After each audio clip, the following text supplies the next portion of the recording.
'Twas night before Christmas.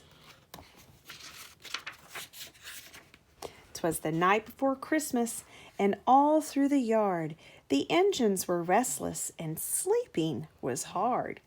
Their stockings, still empty from the glimpses they stole, would soon, they all hoped, be brimming with coal.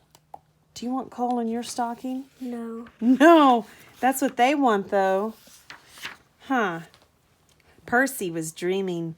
His smile, it was bright, of a shiny new headlamp to guide him at night. Even Sir Topham Hatt had stayed in the shed, with thoughts of Christmas a-whirl in his I want head. coal to make the DRG. Okay. If Then- I'm a good boy, Santa might bring me oil and cover lamps and all wheels and Oh my all goodness. the parts. All the parts? And I don't know about that. and Oh my he goodness. He might, actually, but for you to build something. Can I finish the story? yes. Okay. Then out in the yard there arose such a clatter. Soon all were awake to see what was the matter. Out rolled the engines on the rails in the floor, as Sir Topham Hatt himself threw open the door.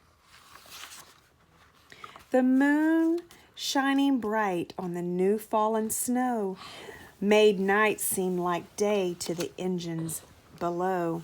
And what to 9 pairs of eyes should appear but a miniature sleigh and 8 tiny reindeer. And the little old driver, who was surely St. Nick, he didn't look well. In fact, he looked sick. His reindeer were gliding but seemed to be slow, and the driver mumbled the names that we know. Now Dasher, now Dancer, now Prancer and Vixen. This old elf has the flu. Oh my, I need fixin'. To the top of the shed, to the top of the wall. We've got to land quickly. Oh darn, dash it all. So down to the yard the 8 of them dropped, and the sleigh and the driver and reindeer all stopped. St. Nick's cheeks were red, but something seemed funny. His eyes didn't sparkle. His nose, it was runny. Sir Topham, he said, a sad look on his face, I cannot go on. You must take my place. Sir Hatt shook his head. I can't, for I fear, while I know about trains, I know nothing of deer. Trains are perfect, said Nick. I'm sure they'll do fine. Bust your buffers, my friends, and get in a line. And faster than diesels, the engines they came. Santa whistled a new list and called each by name. Now Thomas, now Percy, now Gordon, James too, Edward and Henry, Bill, Ben, I need you. These toys must be taken to each girl and boy. I know you can do it. Deliver great joy. Nick turned to Sir Topham and said one thing more. Your dress coat won't do. It's really a bore. He pulled out a red one, and to no one's surprise, that coat, it turned out to be just the right size. And now you would bet that St. Nick had a twin, except for the beard on one rounded chin.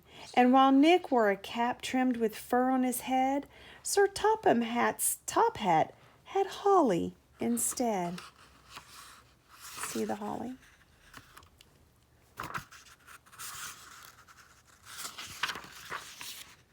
But night was still passing as children all slept, so giving a nod up Sir Topham Hatt leapt.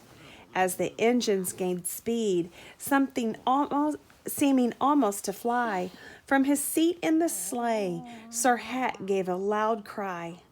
My friends, we are needed, I'm feeling quite fine. We'll be really useful, and yes, right on time. So all across Sodor they raced on their way, 8 steaming engines pulling one gift-filled sleigh. And we heard on the wind as they puffed out of sight, Merry Christmas to all, and to all a good night.